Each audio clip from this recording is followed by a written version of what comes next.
Hola Nati, Hola, ¿cómo estás? muy bien, ¿y tú? Muy bien, gracias. Merci d'avoir accepté cette interview pour Flamencophile. Merci à toi. Alors Nati, que fais-tu dans la vie? Alors, je fais pas mal de choses. Je suis danseuse de flamenco, je chante aussi, j'écris de la musique, je compose. Principalement, je suis danseuse de flamenco. Je peux très bien travailler dans tout ce qui est tabla, mon traditionnel comme à Séville, au Palacio. Ou la semaine prochaine, je vais travailler à Ronda aussi. Donc ça, c'est vraiment en tant que danseuse de flamenco. Ay, que yo la estoy pidiendo. Oh, adiós.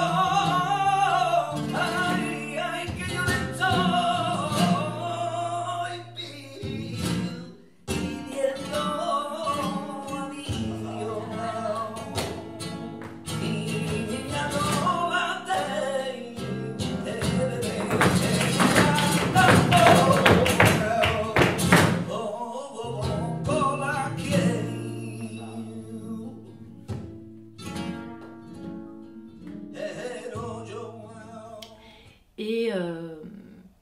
Et c'est vrai que aussi, comme j'ai écrit la musique de mon groupe, le Natty James Orchestra, là, dans ce cadre-là, je chante et je danse.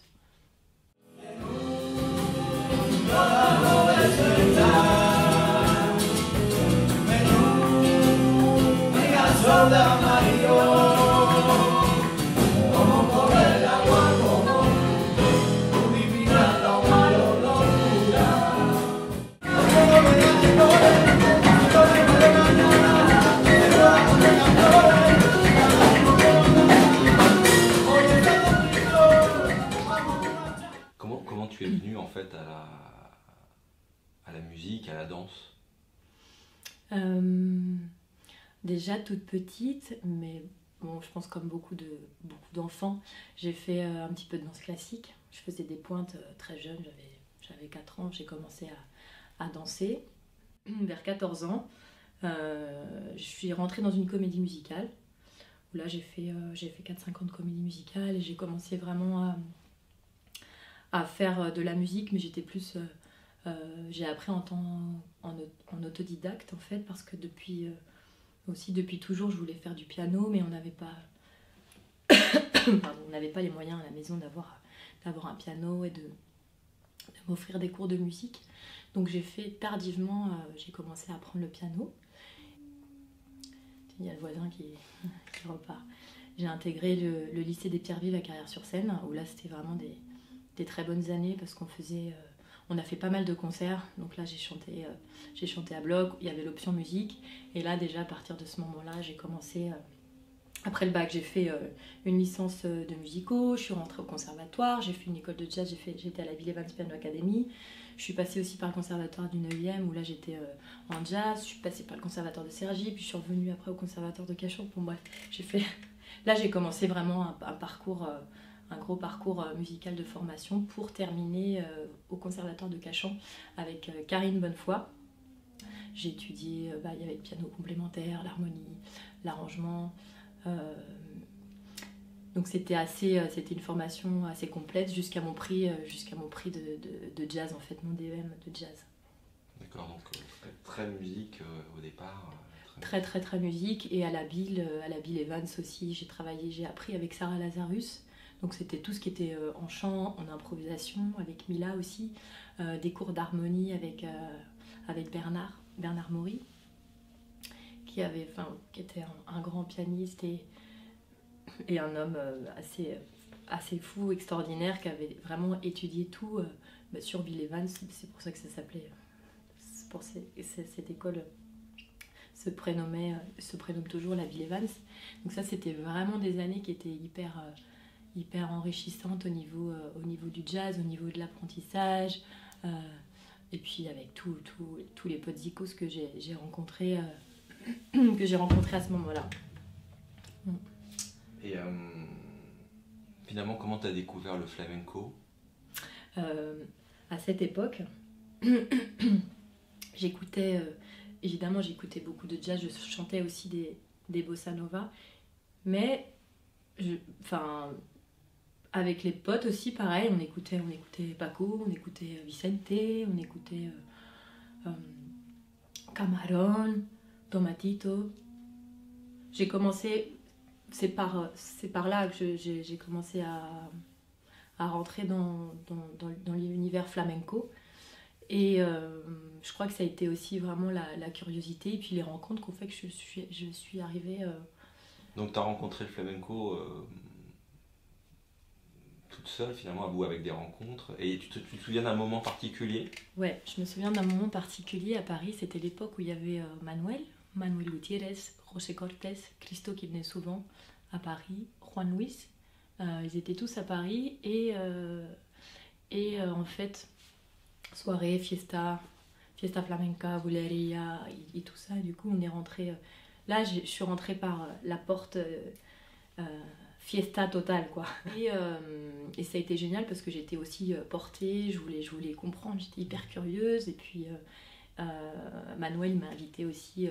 Manuel donnait des cours aussi à Paris, donc il était là, vas-y, viens, Nati, etc. Te está con nosotros, tu vois, c'était vraiment. Je sentais que j'avais ma famille. J'avais ma famille flamenca qui me portait, en fait. Mais donc tu avais rencontré le flamenco, tu avais écouté déjà Paco de Lucia, etc. Et à un moment donné, tu dis, bon bah c'est vraiment vers le flamenco que je veux aller? Non. Avant de rencontrer justement tous ces artistes de flamenco. Non, j'aimais bien ça. Et puis, franchement, j'avais aucune connaissance en flamenco, vraiment. Voilà, les plus grands, tu vois. Je veux dire, je savais absolument pas qui était Agujetas, je ne savais pas qui était Mairena, je savais pas qui était Caracol. Ça, j'ai découvert ça beaucoup plus tard. Pour moi, c'était voilà, les grands, quoi, un peu à la portée, on va dire, du grand public. Mais non, quand je suis rentrée dans ce truc-là de fête, j'avais envie de comprendre, en tout cas. Il y a quelque chose qui m'appelait, parce que j'adorais cette musique. J'ai fait mon premier voyage en Andalousie aussi, une petite semaine. Je voulais danser, bon, il se trouve que j'ai fait la fête, hein, j'ai pas du tout ni pris un cours, et je me suis dit, waouh, c'est quoi tu vois. Et t'es partie pour le flamenco ou t'es partie en voyage de touristique? Je suis partie parce que déjà je voulais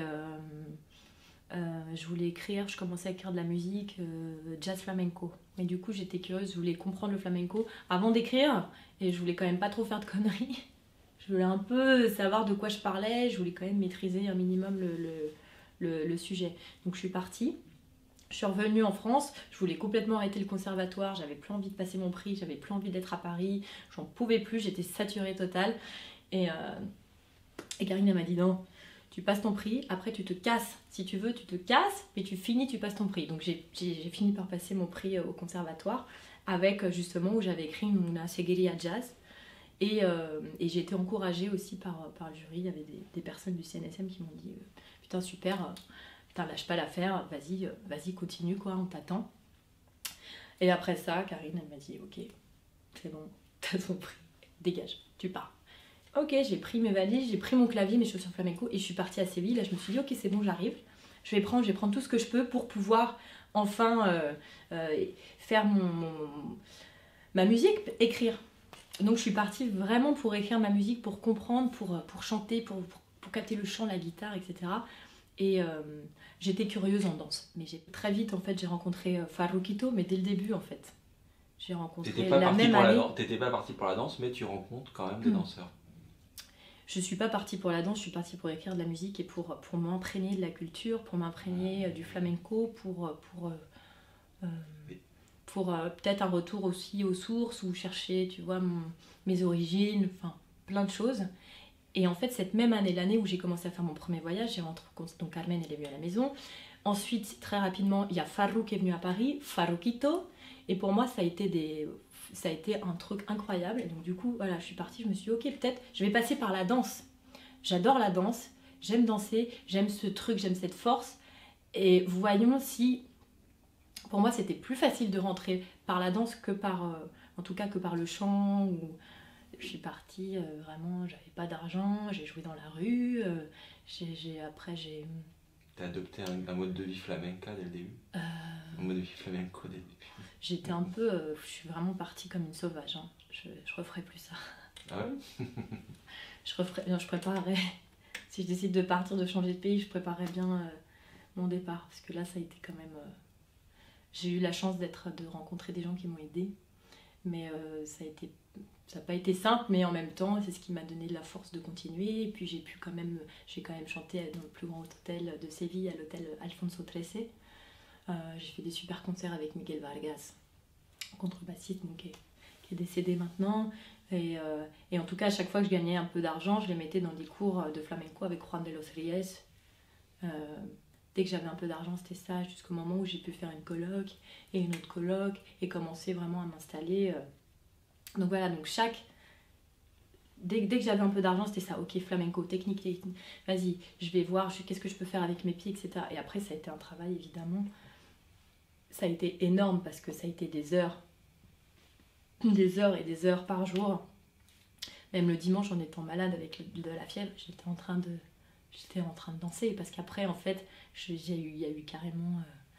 c'est devenu une drogue. C'est-à-dire que il fallait que je danse, quoi. C'était... Flamenco fever. Ouais, flamenco fever total.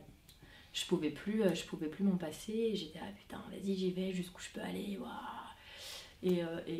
Et puis, pour revenir à Farokito, c'est vrai que c'est... Pour moi, ça reste quand même... voilà, le maestro. C'est ton maestro? Ouais, un de mes maestros, parce que j'en ai quand même plusieurs. La Tita, évidemment. La Moneta aussi. La Juana Maya. Farou, c'est vraiment des gens qui m'ont vraiment aidé, qui m'ont quand même donné l'envie de toujours continuer, de persévérer, de jamais lâcher l'affaire. Et je me souviens, Juan, il m'avait dit, justement, il m'a dit, ne perds jamais la illusion. Jamais. Il m'a dit, continue. Donc ça a été des moments clés quand même assez forts qui ont fait que ça m'a... Mais comment tu tombes sur Farokito? Comment tu le rencontres? Comment j'ai rencontré Farokito? Parce que tu débarques, comment tu peux... Farokito, comment je l'ai rencontré? Est-ce qu'il était déjà venu à Paris? Non, il n'était pas venu. Je suis partie à Séville. Après avoir fait mon stage à Paris avec Carmen et Farou, je suis partie à Séville. Et à ce moment-là, il y avait un stage d'été qui était organisé avec la famille, quoi, avec los Farucos. Donc il y avait mi gorda, il y avait la Faraona, la Faruca, il y avait Juan, il y avait tout le monde en fait. Donc c'est là la première fois où j'ai commencé à prendre mon premier cours avec Juan. D'accord. Ouais. Dans les autres maestros, tu disais, tu en as cité... La Juana Maya. Carmen Ledesma. Carmen, ça a été depuis toujours, Carmen.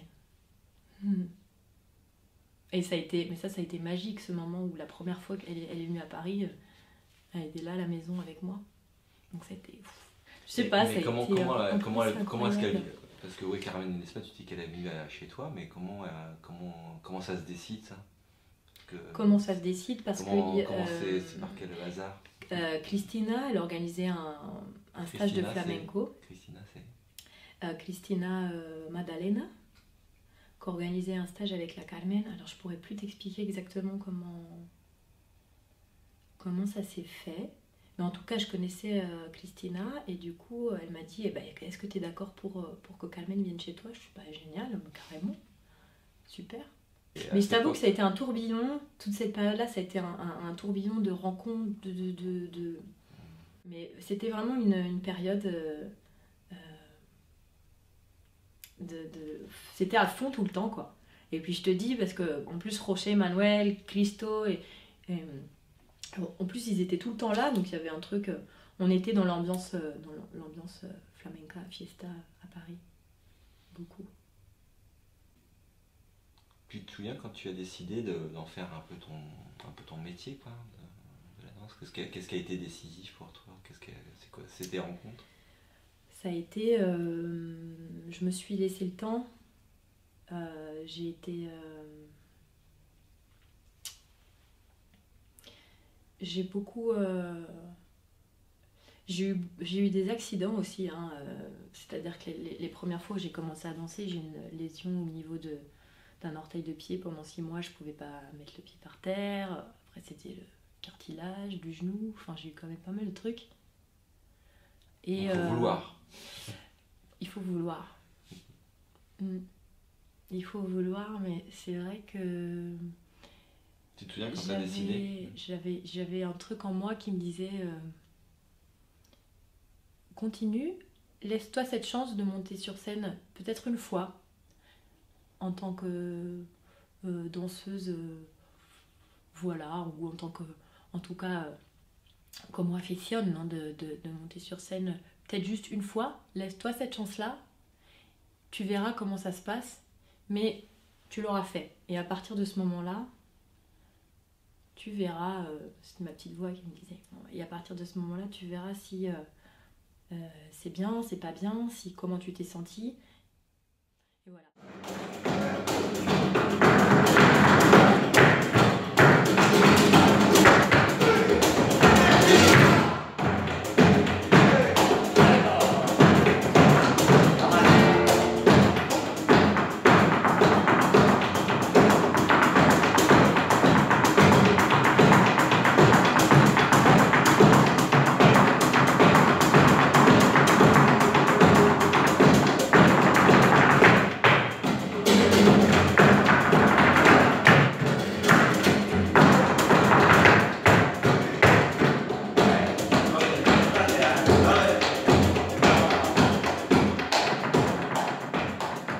Donc je me suis dit, j'ai pas non plus galéré, j'ai pas non plus tout quitté. Même si évidemment c'était pour écrire ma musique au début, parce qu'après à un moment donné j'ai arrêté de chanter aussi quand même, hein. C'est-à-dire que le moment où je me suis dit ok, je suis à Séville, on va mettre le jazz de côté parce que bon, je suis à Séville quoi, on va faire un petit peu de flamenco, j'ai arrêté de chanter. C'est-à-dire que j'ai trouvé un autre moyen d'expression qui n'était plus le chant, la voix.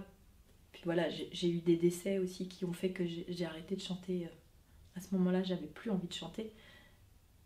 Et du coup, mon moyen d'expression aussi, c'était la danse. Donc je me suis dit, attends, je me suis pas pété le pied, je me suis pas bloqué le dos, je me suis... Enfin, putain, merde quoi, j'ai pas fait ça non plus pour rien, donc allons-y quoi. Au moins que je monte sur scène une fois quoi. Et en fait, au bout de quelques années, ça c'était en 2012, j'ai appelé Christo. Et je lui ai dit, ok, je vais danser à Séville. J'ai pris une date et je veux que tu viennes chanter parce que il faut que tu sois là. Je pourrais pas le faire avec quelqu'un d'autre, j'ai besoin d'être en confiance. J'aimerais que tu sois là. Et donc il est venu. Je me souviendrai de ce jour à toute ma vie. J'étais dans un état de stress. Et voilà, c'était génial. C'était super quoi. Donc voilà, j'ai été baptisée à Séville quoi. Donc voilà, donc ça du coup après je me suis dit bon bah on peut encore aller plus loin, on peut encore. Et en fait du coup j'ai jamais et plus j'avançais, plus j'ai envie. Tu vois, il y avait ce truc là, c'était un moteur en fait. Ouah, c'est génial, encore. Parce que c'est quoi? C'est un plaisir de danser?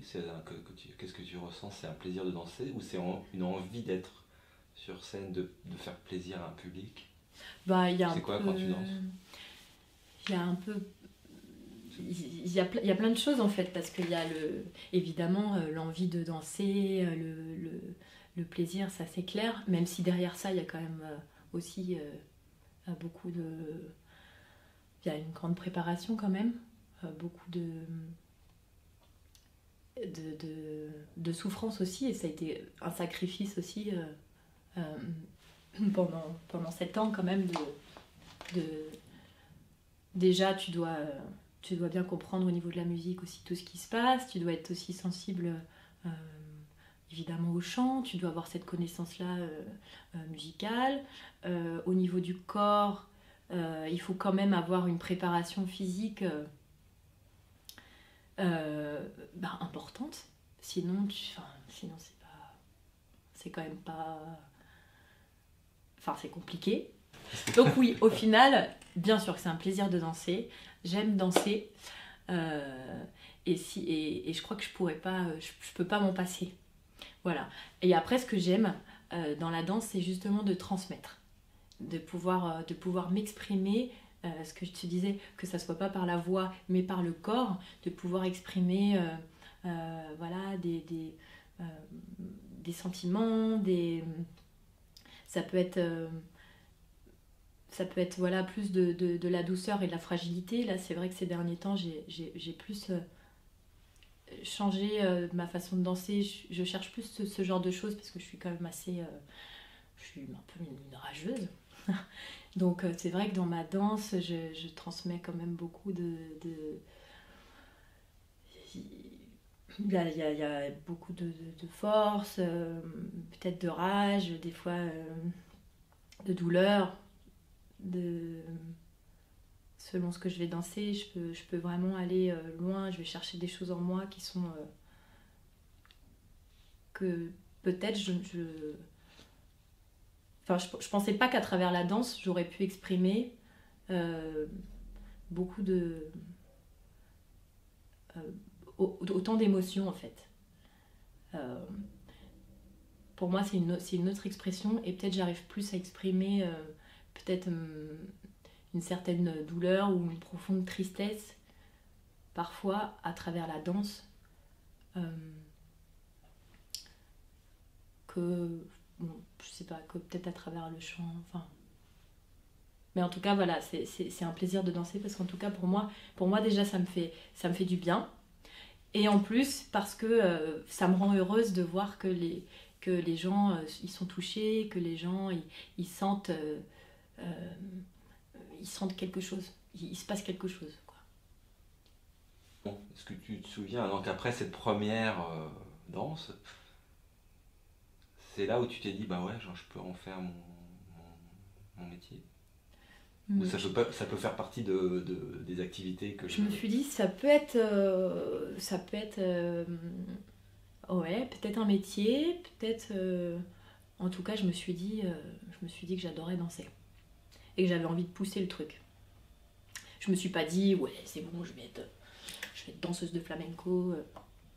Non, ça a été après hyper naturel. Je me suis dit, ok, j'ai envie d'apprendre. Apprendre. Et en fait, ça, l'apprentissage, c'est un moteur aussi voilà, pour pouvoir aller toujours plus loin, grandir. Et donc, c'est vrai qu'à partir de là, je me suis dit, allez, on va voir c'est quoi la prochaine étape. Je fais un peu comme ça, je me mets toujours des petits défis. Ou des grands défis, je sais pas. Comment c'est venu ce nom, la Nati? La Nati, bah, tout simplement parce que je m'appelle Nathalie et en Espagne, tout le monde m'appelle la Nati. Aussi simplement. Donc après cette expérience en Espagne, ces danses, finalement tu l'as écrit, t'as écrit ce que tu voulais faire en musique, t'as réussi à composer ce que tu voulais, ou t'es resté sur la danse finalement? C'est ça qui a pris une grande part de la... Eh bien, je suis revenue parce que ça a été quand même... j'ai fait ça, musique, danse, et je suis revenue en 2014, fin 2014. Là, je suis revenue en France, j'ai appelé les copains, j'ai dit ok, c'est bon, là, j'ai ma musique, on y va. Donc, c'était assez fou parce que j'ai pas voulu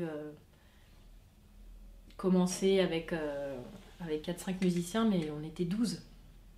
Et les gens ils m'ont dit, t'es complètement cinglée, ma pauvre. T'es décidément complètement cinglée, quoi. Et en fait, voilà, j'étais super contente parce que voilà, on a commencé à jouer ma musique avec un quatuor à cordes, piano, basse, batterie, guitare, les voix.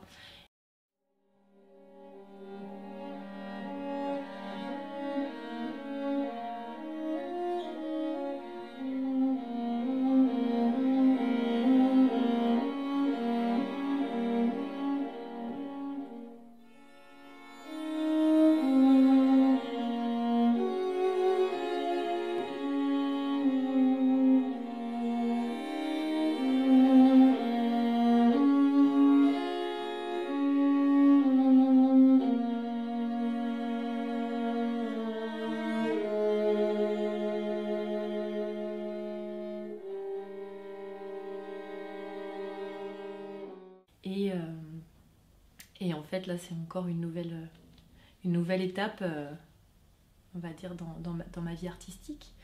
Puisque à partir de ça, en fait, j'ai dit à tout le monde, ok, c'est bon, bah, on y va en studio, quoi, très rapidement. Et j'ai sorti le disque et le vinyle du United James Orchestra voilà, l'année dernière. Et c'est vrai que tout ça, en fait, ça s'est fait... Enfin, tu me diras, on est déjà en 2017, en fait. Mais on va dire sur un laps de temps, sur 2 ans, monter un gros truc comme ça et d'avoir quand même tourné un petit peu à 12. C'est... voilà.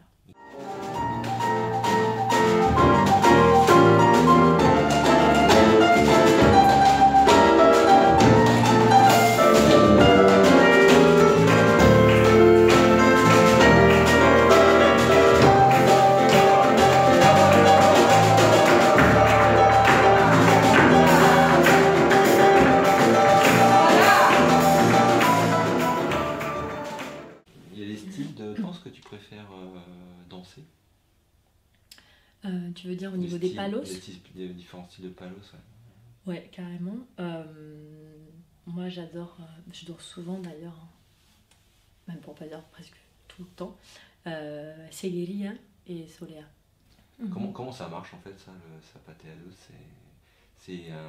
Ça s'apprend, c'est un rythme avec la... Tu peux monter des zapateado avec la guitare, tu peux... ça après, ça dépend comment tu travailles avec l'autre. Et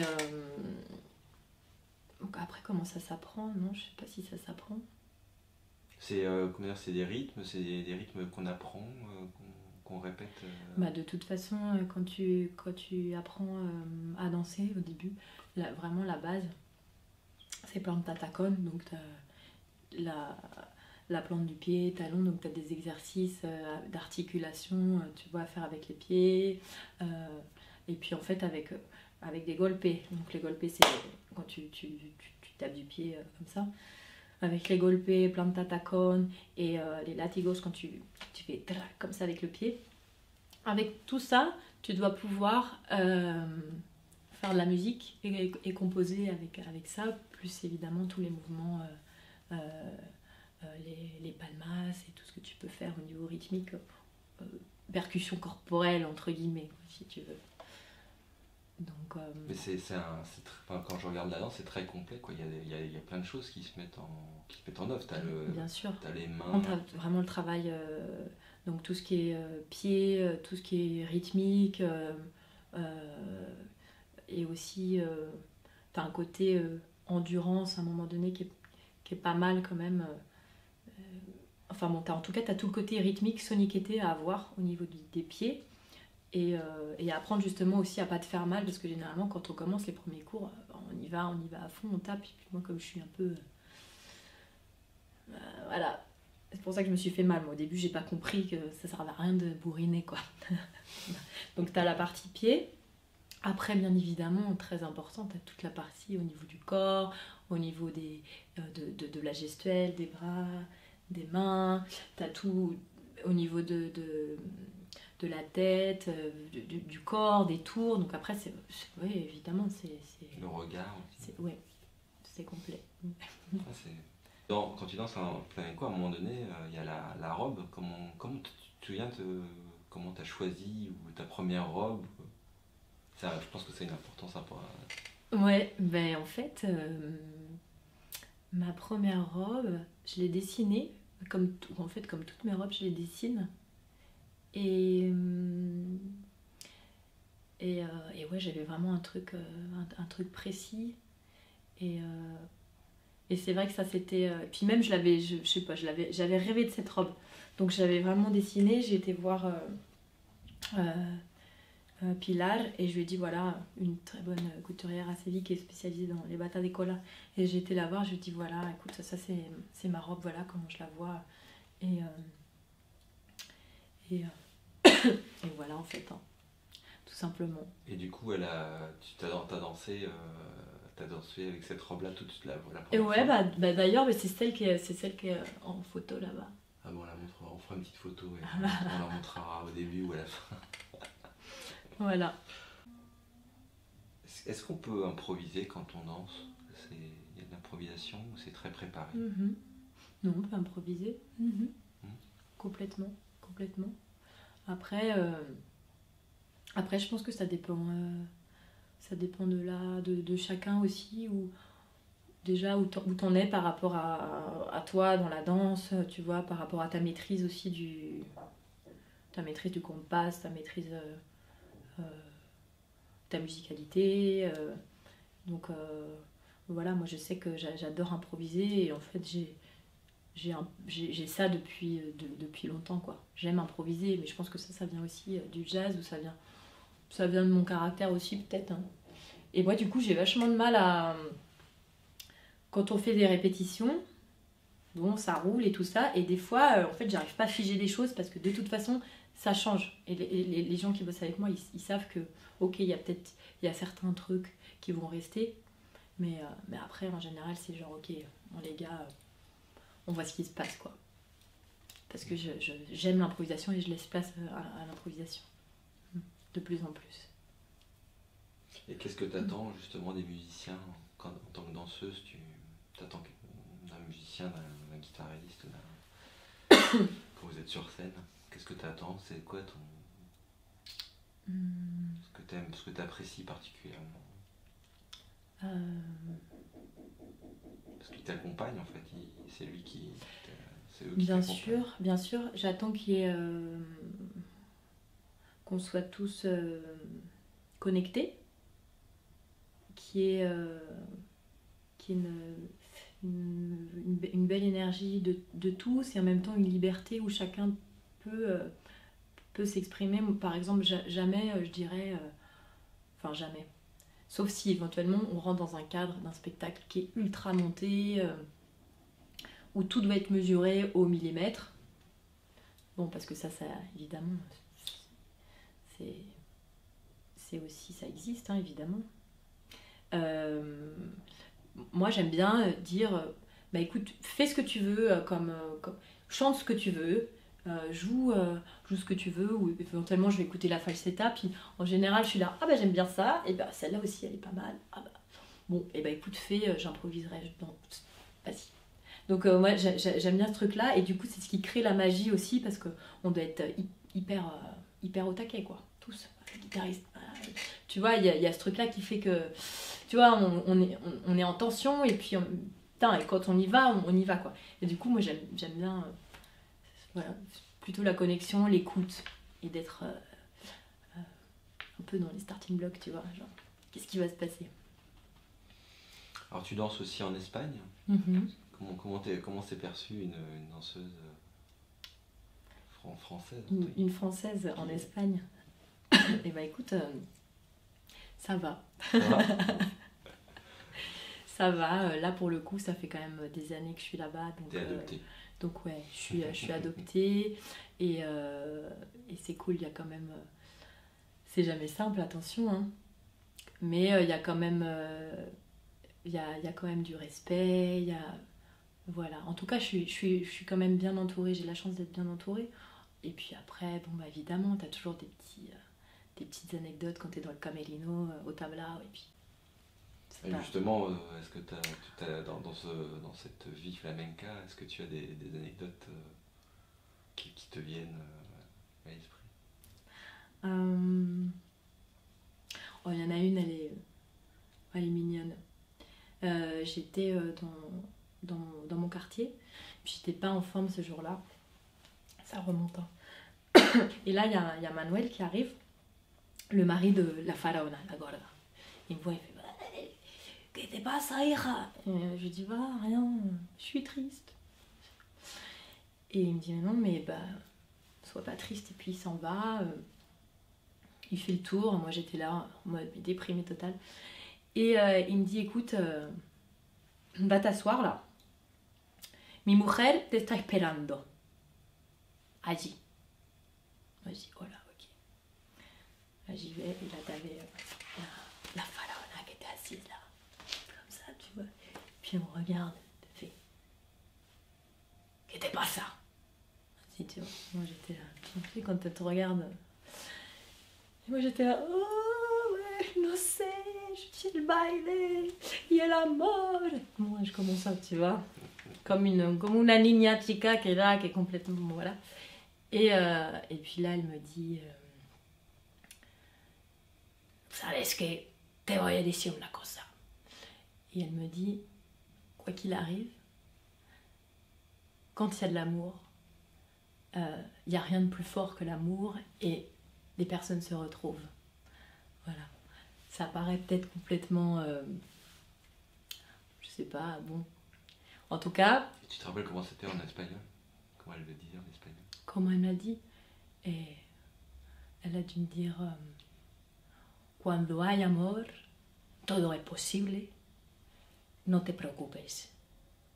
Que una cosa así, je sais plus exactement ces mots. Mais... En tout cas. Os vais encontrar. Un truc comme ça, elle m'a dit. Et voilà, et c'était beau ce moment, cet échange que j'ai eu avec elle, parce que la Faraona, c'était vraiment une personne extraordinaire, quoi. Ça a été dur quand elle nous a quittés, ça a été très dur. Et puis en plus, elle enseignait, tu sais, elle était toujours assise. Elle était là, et elle faisait toujours ses mouvements de pied, tu sais, assise, mais du coup, il fallait que tu captes. Elle était là, puis à chaque fois, et des fois, elle se levait comme ça. Et puis voilà, la fin, ça a été tellement dur, quoi, avec ce cancer, ça a été... Mais voilà, j'ai des souvenirs incroyables avec elle, et puis elle est toujours là. Elle est toujours là. Alors, quels sont tes projets actuellement ou à venir? Écoute, là, je repars en Andalousie dans quelques jours. Je vais danser à la Peña à Ronda, donc ça va être sympa. Dans les tablaos à Séville, il y a plusieurs choses qui sont... Je ne veux pas en parler maintenant, on verra. Et ben ensuite, projet que ça continue avec mon groupe, à fond, qu'on ait plein de concerts, que ça continue. Tu peux rappeler le nom du groupe? Natty James Orchestra. Voilà. Et que ça continue à fond, et puis voilà, plein de musique, qu'on s'éclate surtout, qu'on se fasse plaisir, et ben voilà quoi, que ça chante, ça danse, que voilà. Bon, écoute, je te dis plein de bonnes chances et plein de succès pour ces projets. Merci. Puis on arrive déjà à la fin de l'entrevue. Donc, écoute, merci d'avoir partagé ton parcours, là, puis ton expérience. Merci. Et puis ton actualité. Hasta luego. Hasta luego. Et que viva el flamenco. Alors, dis-moi, tu nous jouerais une petite sigueria au piano, puisqu'il y a un piano derrière toi? Una sigueria? Non. non. Ça, une sigueria au piano, ça va pas être possible. Alors que ça serait une sigueria jazz, mais là, il faudrait que je retrouve dans mes parts. Je peux te faire, si tu veux, un petit truc de jazz. Un petit morceau de jazz. Jazz flamenco. Jazz. Un vieux truc.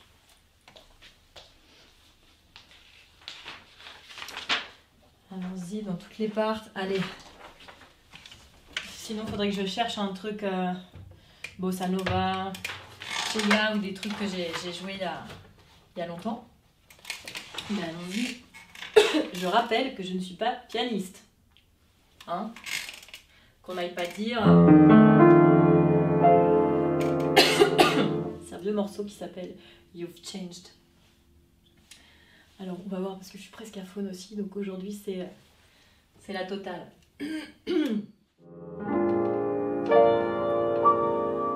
You've forgotten the words I love you. Each memory that we share, you ignore all the stars up above you. I can't realize that you never cared.